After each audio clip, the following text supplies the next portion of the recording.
Mesdames, Messieurs, bonjour et bienvenue à ce rendez-vous de 13 heures au Bénin. Dans le sommaire, on s'intéresse au marché de casse de voitures. Il s'agit d'un grand lieu d'échange et de commerce. On y achète tout pourvu qu'il s'agisse de pièces de voiture. On peut même se procurer sur les lieux une voiture d'occasion. Reportage à suivre. Ensuite, nous parlerons de la circulation routière de Godomé. À Calavi, les cyclistes délestent leur piste pour en discuter. La place aux véhicules et plus, bien souvent la cause de nombreux cas d'accidents. Ce n'est pas tant les panneaux de signalisation qui manquent à l'appel, mais surtout le non-respect. Enfin, le campus universitaire d'Abomey-Calavi présente aujourd'hui un visage plus ou moins calme, entre-temps réputé comme étant un théâtre de mouvements d'humeur et parfois de violence. Une accalmie apparente est constatée à l'université d'Abomey-Calavi. Comment et pourquoi? On va le savoir en fin d'édition. Mesdames, Messieurs, à nouveau, bonjour à nouveau, bienvenue dans ce 13 heures au Bénin. Nous vous invitons à faire un tour au marché de casse de voitures. De loin, on peut penser qu'il s'agit d'un cimetière de véhicules. Il faut s'y rendre pour se faire à l'évidence qu'il s'agit d'un grand lieu d'échange et de commerce. On y achète tout pourvu qu'il s'agisse de pièces de voiture. On peut même se procurer sur les lieux une voiture d'occasion. Notre équipe de reportage nous plonge dans les réalités du marché de casse de voitures, communément appelé Gampo. C'est un élément signé Zakia Telatundi, Elvis Tonukwa. Impossible de circuler dans ce marché sans se familiariser au bruit des coups de marteau. Ils sont produits par des ouvriers qui, toute la journée durant, cassent les véhicules de tout genre. Toutes les marques de véhicules y passent. Une fois la casse terminée, place au tri pour permettre au vendeur de satisfaire sa clientèle. Il y a le fil courant dedans, on enlève ça à part. Il y a les aluminium à part. Le ferraille là, il y a une voiture qui vient nous charger ça, on amène chez les Chinois à Samé ou bien au Sonacop comme ça. C'est là-bas ils prennent ça. Et ils fabriquent le fer de 6 avec ça. C'est ça. Et l'aluminium, il y a quelqu'un qui vient acheter, il y a les Ibo, il y a les Béninois qui font la marmite là des fois. C'est eux qui viennent acheter dans notre main ici. Plusieurs catégories de personnes viennent sur ce marché à la recherche de différentes pièces de voiture. Les pièces achetées font parfois objet de réparation avant leur utilisation. Cet homme est un habitué des lieux. Il est dépanneur de profession et vient régulièrement ici pour les besoins de son travail. Ici là, on casse voiture, tu vas trouver ça moins cher, tu vas aller trouver un peu dedans quoi. Je vais aller réparer ça avant des bandits quoi. Je vais aller nettoyer des bandes, les trouver un peu quoi. Le marché offre un rapport qualité-prix acceptable au goût de tous ses usagers. C'est d'ailleurs selon beaucoup d'entre eux les raisons qui motivent leur présence sur le site. Je viens acheter les appareils tels que les DVD, les amplificateurs, pour accompagner aussi les ventilos de façon à pouvoir revendre.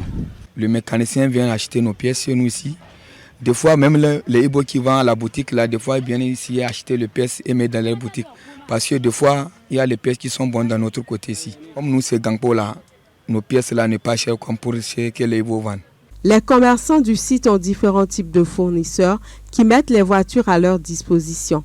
L'état de la voiture à l'achat permet de définir les conditions de la vente sur le marché. C'est en ville, on vient pour payer une voiture. Si maintenant ça ne vient pas comme ça, on casse, on vend les petites pièces. Il y a les gens qui viennent payer les voitures encore, on vend. Même les gens qui viennent payer casserie, on vend. Il y a ce qui est en bon état, il y a ce qui est déjà gâté. Nous on paye tout. Quand on dit Ganko là, même si c'est perd, ce que tu as, on paye et on vend. C'est comme ça que nous on fait. Une voiture, quel que soit son état, a sa place sur ce marché, au grand bonheur des commerçants et des acteurs de divers corps de métier. C'est un monde des affaires organisées autour des voitures, des pièces de voiture et de la ferraille. Et on poursuit notre aventure dans l'univers des mécaniciens et des garagistes. Aujourd'hui, on s'intéresse aux véhicules de marque allemande, le fonctionnement, leur originalité et tout ce qui fait leur différence avec les autres engins captive les attentions.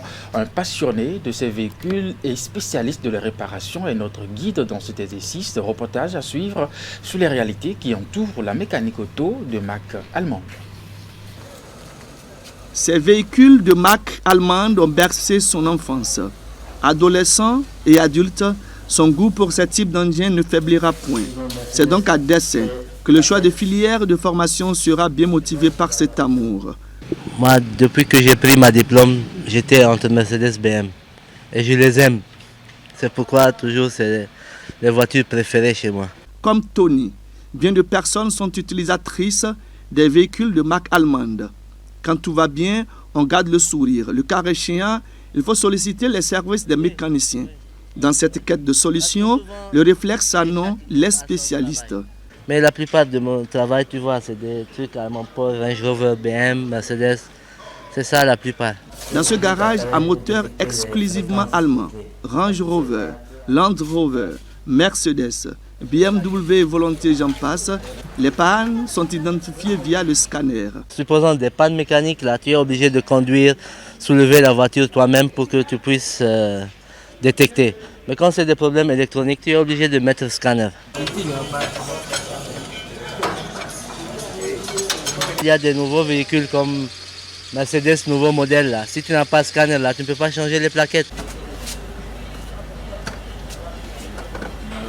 Ici, il y a un fuite d'huile.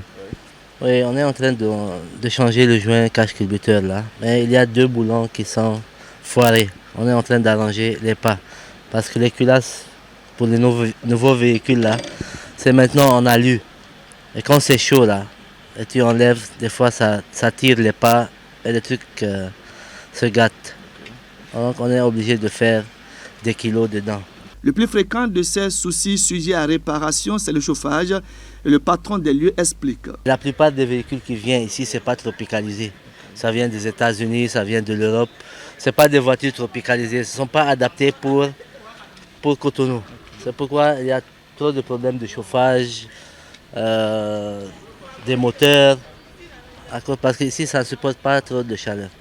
Mais avant, c'était toujours problème de suspension, amortisseur, cylindre bloc, toujours ça gâtait. Parce qu'avant, les voies n'étaient pas bonnes. Mais maintenant, la plupart des voies sont bonnes. Ces problèmes, c'est un peu rare. Ici, c'est un problème de moteur. Ouais. Ça, c'est chauffé avec lui. Ils n'ont pas fait attention. Ils ont roulé jusqu'à ce que le moteur est bloqué. Ouais. Et là, quand c'est comme ça, qu'est-ce que vous faites? On change. Ça, c'est des moteurs, surtout ces voitures-là. Leur moteur est un peu sensible parce que tout est en alu. Et vous savez, quand l'alu chauffe, là, c'est plus facile à le récupérer. Oui, on est obligé de changer. Dans leur construction nouvelle, les véhicules toutes marques confondues sont plus enclins à des pannes électriques que mécaniques. Cette réalité nécessite un réajustement de connaissances, donc une mise à jour permanente. C'est souvent des problèmes électriques qui embêtent plus que les autres. S'il y a un fil coupé quelque part, s'il y a un mauvais contact, si l'eau est rentrée, c'est ça qui embête plus que le travail mécanique. C'est d'ailleurs cette prise de conscience qui garantit un bon rapport avec les clients. Et derrière le sourire des clients, il y a un travail de forte diplomatie qui se mène loin des regards de ces derniers, surtout lorsqu'il s'agit des pièces de rechange à faire commander chez le voisin nigérien. Pour satisfaire tout le monde, je ne peux pas te dire que tout le monde est satisfait. Parce que même Dieu ne peut pas satisfaire tout le monde. Mais quand même, on se débrouille. Parce que tu sais, ici on ne trouve pas facilement les pièces. On ne trouve pas... Chaque pièce, tu dois partir au Nigeria, amener ça et revenir ou commander ça de l'extérieur. La livraison, c'est facile, mais si tu montes, c'est pas bon là. C'est ça le problème. Envoyer, ramener. Et si le monsieur qui t'a vendu, il n'a pas un deuxième, tu vas oublier ton argent là-bas. Pour reprendre ton argent, c'est ça le catastrophe là. Oui, il va commencer à te dire achète autre pièce, amène autre pièce. Mais c'est pas, on a trop perdu de trucs au Nigeria à cause de ça. De toute évidence, et la certitude va avec, véhicule de marque allemande rime avec une certaine aisance financière et le recours à un mécanicien spécialiste de ces genres de moteurs est tout simplement raisonnable. De Godomé à Calavi, chose fréquente, passée pour la norme, des cyclistes délaissent leur piste pour en discuter la place aux véhicules à 4 roues et plus. Ceci est bien souvent la cause de nombreux cas d'accidents, surtout que nous abordons le dernier virage de fin d'année. Ce n'est pas tant les panneaux de signalisation qui manquent à l'appel, si certains subissent les affres des accidents et ne sont pas réparés, les nombreux panneaux qui restent ne sont pas respectés. les circulations routières de Godomé à Calavi quand les principes élémentaires sont foulés aux pieds. C'est le constat que nous propose Herman Anyambossou, Mofi de Savoie. C'est la norme ici à cet embranchement de la route inter-État à hauteur de l'échangeur de Godomé. La minute d'observation aura suffi pour se faire une idée du sens que chaque cycliste, motocycliste, bref conducteur d'engin à 2 roues, donne à ce panneau, chose pourtant bien visible. Bon, au carrefour et Godomé ici, il y a trop d'accidents, surtout les évidemment, même les personnels même. Au lieu de passer sur le pavé, ils refusent et passent sur le goudron. Et devant nous, il y a des pieds qui cassent tout comme c'est les bois. Les motos, 4, 5, se croisent ici. C'est pas normal du tout ici. Donc je demande à nos autorités de nous envoyer les policiers pour qu'on puisse régler cette situation-là. Mais c'est devant nous là, des fois un truc de sang. Le sang d'un homme, c'est pas comme ça. C'est pas petit. Donc nous ne veut pas ça.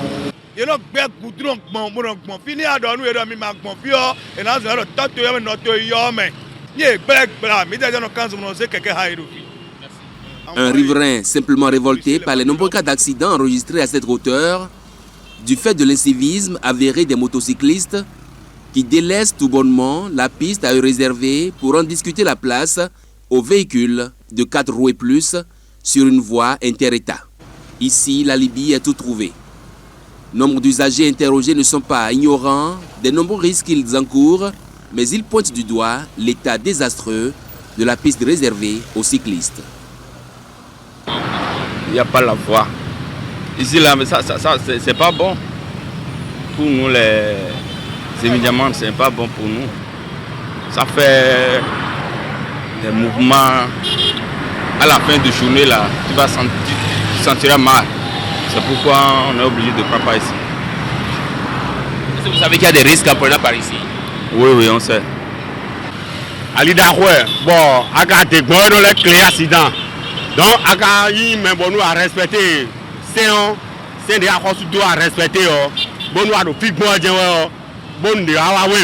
au moins, bon. Mais on a pris en charge.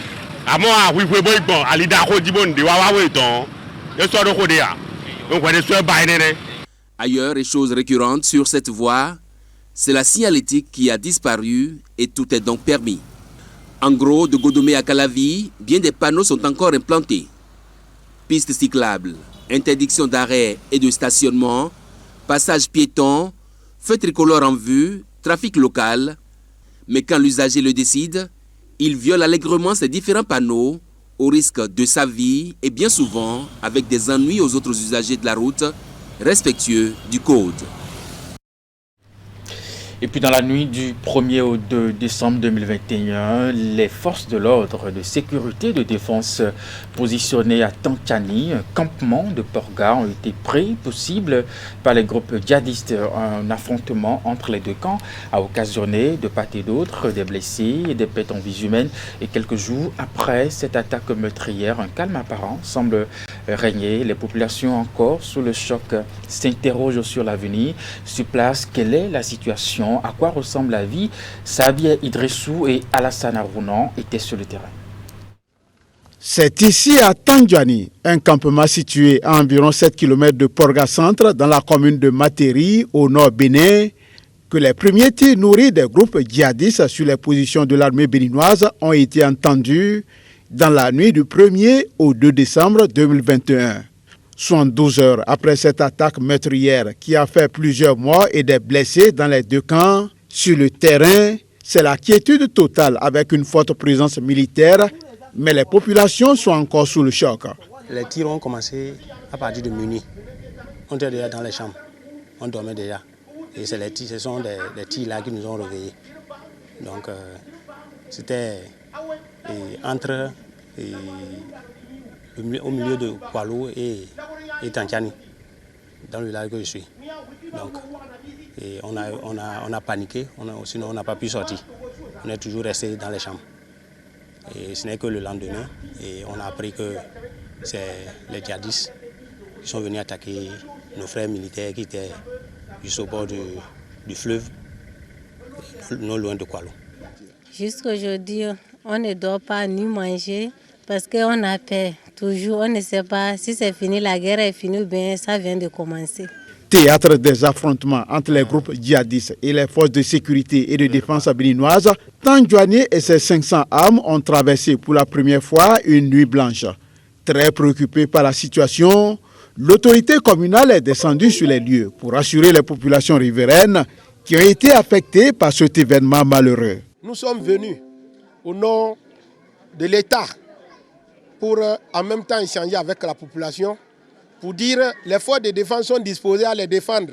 Mais nous avons en face un ennemi qui n'a rien à gagner que de détruire.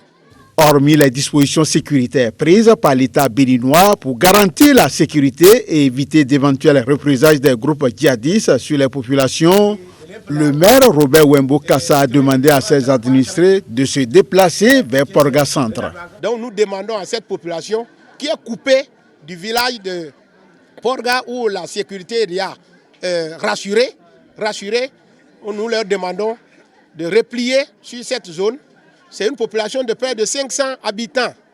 Donc au même moment, nous savons ceux qui vivaient chez eux, un matin qu'on leur demande vraiment sauver les vies, oui, mais nous avons besoin d'avoir un accompagnement pour assurer l'évacuation et aussi créer les conditions minimales pour leur intégration à l'intérieur de Porga où il y avait déjà des difficultés de survie. À peine le message de l'autorité communale passé que déjà certaines populations plient bagage. Si le maire demandait de quitter, on peut quitter parce que c'est lui qui sait à cause de... Il a vu quoi, nous disait que de quitter. Et si le maire a eu l'idée de penser à nos déplacements, c'est pour notre sécurité. Voilà que nous vivons encore un mois où les récoltes ne sont pas finies. Si aujourd'hui on quitte, qu'est-ce qu'on va manger? Tout ce qu'on a eu à faire, des dettes par-ci, par-là, comment on pourra les rembourser? Tout ça, ça fait plus peur. À Porga Centre, tout comme à Tangueta, l'homme vaque librement à ses occupations quotidiennes, la peur au ventre. Tout Tangueta était découragé. Parce qu'un peu partout où on parle à Tangueta, c'est de ça qu'on parle. Et nous, nos camions vont au Burkina, on voit ce qui se passe là-bas. Par exemple, prenons le cas de Burkina. Si vous allez aujourd'hui à Nadiago, il y a plus de population. Chaque fois que égorger les hommes, ça fait qu'aujourd'hui, on ne peut même pas dire les djihadistes, on dit les aladji. On a peur de prendre la voie là. Moi, je m'en vais vers Gondé, je ne vais pas vers Porga. J'ai peur d'aller là-bas. J'ai peur des djihadistes. Je ne vais pas me créer des problèmes, ça que ça, je ne vais pas aller là-bas. Si certains sont toujours animés par la peur, chez d'autres, par contre, c'est la sérénité totale. Bon, en fait, c'est le lendemain, nous, on a su que quelque chose s'est passé vers Porga. Et on a vaqué à nos préoccupations. Il n'y a pas de problème ici à Tangueta. On n'a pas eu peur. Nous, on est ici à Tangueta. Tout se passe très bien. Sur le terrain, les forces de l'ordre et de défense ont la situation en main. Elles patrouillent de jour comme de nuit pour contrer d'éventuelles attaques djihadistes. Et après ce constat en bref et en images, les victimes des différentes attaques djihadistes sont totalement hors de danger. Le gouvernement béninois fait preuve d'attention envers les militaires blessés. Le ministre délégué en charge de la défense nationale est allé dans toutes les salles d'hospitalisation à l'hôpital Jean de Dieu de Tangueta pour passer le message de réconfort et de soutien moral de la nation aux soldats dans les lits d'hospitalisation. Comme vous les voyez, les soldats victimes présentent avec des blessures visibles ou le stress post-traumatique sont détendus. Le frère Florent, chirurgien du centre, a laissé entendre que le pronostic vital est bon et certains d'entre eux seront libérés dès ce lundi. Éducation à présent, démarrée depuis septembre dernier, la rentrée scolaire 2021-2022 se poursuit et déjà au niveau du primaire, on connaît déjà les résultats des premières compositions, mais cette rentrée se déroule sans certains écoliers qui ont été contraints de rester à la maison. C'est le cas des apprenants du CP de l'école primaire publique Adiagbo, groupe A, abandonnés par leurs enseignants depuis 2 mois. Malgré les alertes de l'association des parents d'élèves, la situation n'a pas changé. Informée, une de nos équipes de la rédaction a mené son enquête pour en savoir davantage. Et voici les précisions dans ce reportage de Idrissou Boukari et d'Erombevi. La rentrée scolaire 2021-2022 n'aura duré que quelques jours pour les apprenants de l'école primaire publique d'Adiagbo, groupe A, dans la commune d'Abomey-Calavi. Après l'affectation de leur maître au démarrage de l'année, la classe de ces écoliers a été tout simplement fermée et eux sont contraints de rester à la maison depuis 2 mois. 2 mois que ces enfants n'ont plus franchi le portail de leur école, comme leurs camarades qui jubilent à la vue de notre caméra, alors que le calendrier scolaire suit son cours normal pour les autres apprenants. Patiente et compréhensive au départ, l'association des parents d'élèves est à bout de souffle et rompt le silence. Nous, on est président ici, c'est la tête des enfants là qui nous dirige aussi. Quand il y a un enfant qui reste à la maison en ce temps-là, qui n'apprend rien là, ça nous dérange. L'enfant qui vient à l'école, on dit l'école appartient à l'État.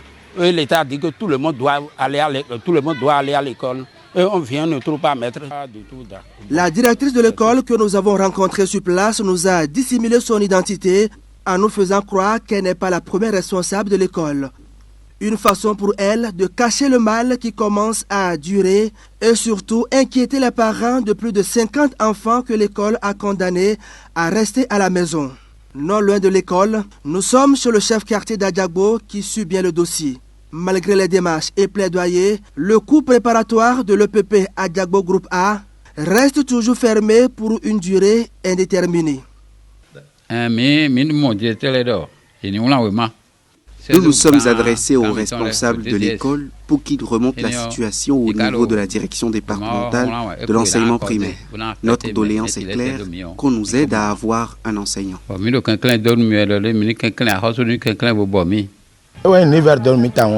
Nous fustigeons cette situation depuis qu'elle est survenue. On n'a pas manqué de démarches à l'endroit du chef d'arrondissement, du maire et même de la circonscription scolaire. Nous reconnaissons que cela leur tient à cœur aussi. Toutefois, les enfants sont toujours à la maison. Par le passé, l'association des parents d'élèves gérait ces genres de situations à sa manière. Mais aujourd'hui, le gouvernement réclame son rôle régalien et les résultats sont là avec leurs conséquences. On causait un peu avec les enfants là pour prendre un maître. Bon, maintenant l'État a refusé de ne rien prendre chez quelqu'un.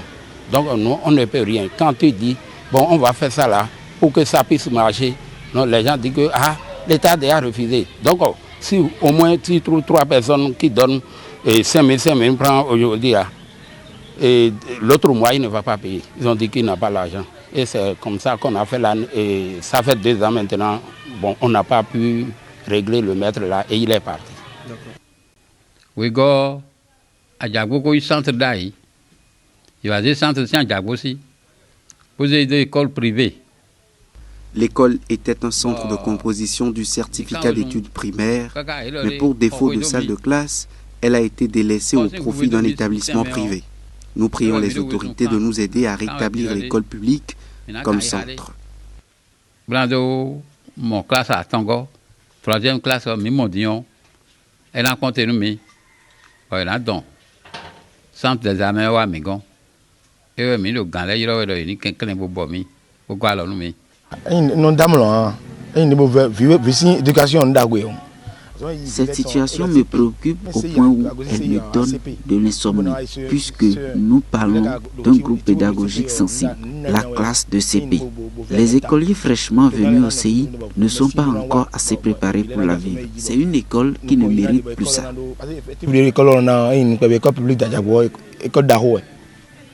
À quand donc une solution pour ces enfants qui ne demandent qu'un encadreur afin de jouir pleinement de leur droit à l'éducation? Tous à l'école, mais tous n'ont pas d'enseignants pour leur suivi en classe. La réaction du gouvernement est attendue, mais en attendant, plus de 50 écoliers se déconnectent progressivement des réalités de l'école en pleine année scolaire. C'est un phénomène qui a la peau dure, le châtiment corporel en milieu scolaire. Récemment, un écolier de 7 ans en classe de CP à l'école primaire publique d'Aoussa Zongo d'Agoé a rendu l'âme quelques jours après avoir reçu, bien entendu, des coups de bâton au mollet. Pour ou contre l'interdiction des châtiments corporels en milieu scolaire, les châtiments ou sévices corporels ont pour certains buts éducatifs ou dissuasifs. Son but, les séquelles, son abus et les séquelles que ça peut laisser sur le corps de l'enfant contreviennent à la législation en vigueur au Bénin. Le reportage que nous vous invitons à suivre propose une lecture croisée des dispositions de la loi portant prévention et répression des violences faites aux femmes et du code de l'enfant. C'est une pratique qui a fait du chemin et dont les bienfaits ou nuisances varient d'un individu à l'autre. Vous savez, on nous apprend à l'école normale qu'il n'y a pas de mauvais élèves, il n'y a que de mauvais enseignants. Il n'y a pas d'élèves tarés, il n'y a que des enseignants qui s'y prennent mal, qui ne connaissent pas leur boulot. Les textes interdisent le châtiment corporel à l'école. La chicotte, je pense, n'est pas la solution pour que l'enfant accède à la connaissance. Il y a plusieurs mécanismes d'amener l'enfant vers la connaissance, autre que la méthode classique et ancienne qu'est la chicotte.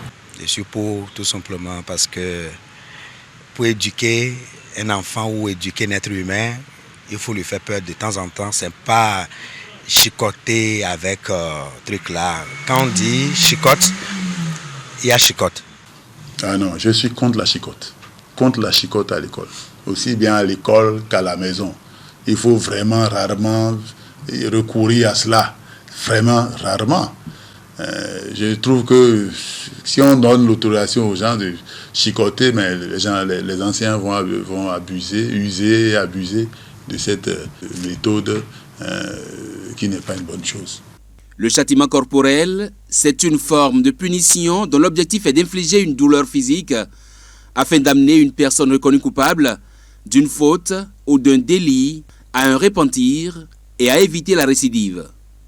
Dans les pays qui font encore usage de cette pratique, les chiffres font état de ce que des milliers d'enfants prennent congé de l'école face à la furie rageuse d'enseignants qui n'ont Dieu que pour la chicotte, somme toute l'humiliation de l'enfant devant ses camarades. Encore largement répandu au Pakistan, où il est ardemment défendu par le monde enseignant comme pratique éducative, le châtiment corporel au Bénin est progressivement sorti des habitudes. Dans un communiqué publié jeudi 15 octobre 2020, le ministre de l'enseignement secondaire a rappelé aux chefs d'établissements publics comme privés l'interdiction du châtiment corporel en milieu scolaire. L'autorité ministérielle a fait le constat de la recrudescence du châtiment corporel dans les collèges et lycées publics et privés malgré une première note circulaire et en violation du règlement intérieur des établissements. Au plan juridique, le châtiment corporel rappelle bien les dispositions de loi en vigueur au Bénin. Ce code est le tout premier né en République du Bénin. Et ce qui me réjouit, c'est que ce code est un condensé des normes au plan international, au plan sous-régional et au plan national. Il y avait des tests, il y avait des dispositions légales, mais c'était un peu dispersé. Le code vient un peu, comme je le dis souvent, comme un acte uniforme qui vient uniformiser tout le système relatif aux enfants. Si la loi portant prévention et répression des violences faites aux femmes réprime la violence physique en général, le Code de l'enfant, en son article 18, plus pointu, énonce le respect de l'intégrité physique et morale de l'enfant au titre de ses droits. Je suis pour la chicotte à l'école. Bon, parce que là, d'autres enfants, sans la chicotte, ils n'arrivent pas à évoluer. Nous tous, on a passé par là, on sait ce qu'il y a là. Si l'enfant sait qu'on le chicote, son papa va venir, il ne va rien faire et il va manquer de respect aux enseignants. Ouais, la chicotte à l'école, je crois que c'est normal. Nous, on a vécu ça. Et ce qui a fait que beaucoup de gens sont évolués, même si tu n'avais pas la volonté. Quand tu te rappelles des chicottes, c'est que tu es obligé d'apprendre des leçons avant d'y aller à l'école. Évoquant les atteintes à la vie, à l'intégrité physique et mentale de l'enfant, et pour toute personne qui sera coupable d'actes de torture ou traitements inhumains, cruels et dégradants, selon que les dites pratiques causent ou non la mort de l'enfant, les peines prévues par le Code de l'enfant vont de la réclusion à temps de 5 à 20 ans à la réclusion à perpétuité. C'est vrai que la chicotte est quelque chose qui discipline. Mais vous voyez, c'est tellement délicat qu'on ne sait pas à quel moment celui qui fait usage de la chicotte, on ne sait pas à quel moment il déborde. Peut-on bannir définitivement le châtiment corporel des habitudes familiales? Le législateur béninois est resté muet à ce sujet. Ce silence du code de l'enfant peut bien justifier que les parents au Bénin disposent d'une petite marge de manœuvre, sauf à exagérer comme c'est le cas chez certaines personnes qui se retrouvent bien souvent devant les tribunaux à répondre de leurs actes ignobles et dégradants pour la personne de l'enfant. Le campus universitaire d'Abomey-Calavi, jadis réputé comme étant un théâtre de mouvements d'humeur et parfois de violence, présente un autre visage aujourd'hui à la faveur des protestations ou de revendications manifestées en motion de grève. On en est même arrivé à des affrontements entre étudiants et forces de l'ordre. Aujourd'hui, une accalmie apparente constatée à l'université d'Abomey-Calavi après plusieurs réformes introduites depuis l'avènement du président Patrice Talon. L'impact de ces différentes mesures, notamment celles établissant les élections de représentativité entre les organisations étudiantines, est évoqué dans ce reportage de Wahab Ali Para. Les luttes estudiantines au Bénin datent des lustres et leurs résultats d'hier à aujourd'hui ont véritablement marqué les esprits. Les changements dans les conditions de vie et d'études des apprenants, qui certes ont évolué en dents de scie, sont à mettre à l'actif des mouvements estudiantins. À côté des moments de gloire de ces combats des étudiants, beaucoup sont restés critiques sur la manière de les mener. Les reproches portent en effet sur les dégâts occasionnés par les mouvements syndicaux sur le campus, où l'on cite pêle-mêle la mise à sac des biens publics et ceux des particuliers, les casses à l'intérieur du campus et les violences exercées sur camarades étudiants, enseignants et forces de l'ordre. Le sang a coulé par moments et par endroits. Autant de pertes en vies humaines ont été enregistrées. Je voudrais dire que le respect des libertés individuelles et collectives n'emporte pas sur l'ordre public. Dans la perspective de conjuguer ces excès au passé et surtout inculquer une certaine méthode de la lutte syndicale à la communauté estudiantine, le régime en exercice a décidé de revoir les choses. D'abord, on a appuyé sur stop et les organisations estudiantines très vite ont été interdites d'activité. L'exécutif a fait actionner le décret 2016-616 du 5 octobre 2016 portant interdiction d'activité des fédérations, unions, associations ou organisations fêtières d'étudiants dans toutes les universités nationales du Bénin. Bien qu'abasourdis aux premières nouvelles, les coups de gueule n'ont pas manqué chez les camarades de l'UNEB, de l'APNEB et de l'UNICEF. Un an plus tard, le gouvernement revoit sa copie et revient avec un certain nombre d'exigences qui prennent l'allure de critères. L'exécutif va rendre public le décret 2017-485 du 2 octobre 2017 définissant les modalités de collaboration des organisations estudiantines avec l'État et les autorités des universités publiques en République du Bénin. C'est là que va naître désormais le critère de représentativité comme unique condition pour parler et négocier au nom des étudiants. 30% pour s'asseoir aux côtés des autorités rectorales et 40% pour valider son siège autour de la table de négociation avec le gouvernement. Le 9 juillet 2018, la première consultation exigeant la représentativité va connaître le jour, une consultation qui a vu venir en première position l'Union nationale des scolaires et étudiants du Bénin avec 49%, pendant que la PNEB, la Fédération nationale des étudiants du Bénin, se frotte les mains avec 42%. À l'expiration du mandat en cette année 2021, l'exercice a été renouvelé et cette fois-ci, c'est seulement la PNEB qui a franchi la barre des 40% de représentativité. Elle est créditée de 69% des suffrages exprimés et devient du coup la seule organisation estudiantine audible devant l'État et les autorités rectorales de l'UAC. On en vient maintenant à se poser la question de savoir l'impact de cette représentativité dans la lutte syndicale au campus. Qu'est-ce que la FNEV peut brandir comme fruit de son combat en tant qu'unique organisation estudiantine audible pour les 3 prochaines années? Qu'en est-il de la question du financement et autres subventions qui téléguident le fonctionnement des associations d'étudiants? Les moyens de la Fédération nationale des étudiants du Bénin sont-ils à la hauteur des ambitions des uns et des autres? Comment obtenir le salut tant souhaité par les étudiants béninois en général et ceux de l'université d'Abomey-Calavi en particulier? Bien malin qui pourrait faire cette omelette sans casser les œufs. Mesdames et messieurs, c'est la fin de ce 13h au Bénin. Merci de l'avoir suivi et bonne suite de programme sur Canal 3 Bénin. À très bientôt.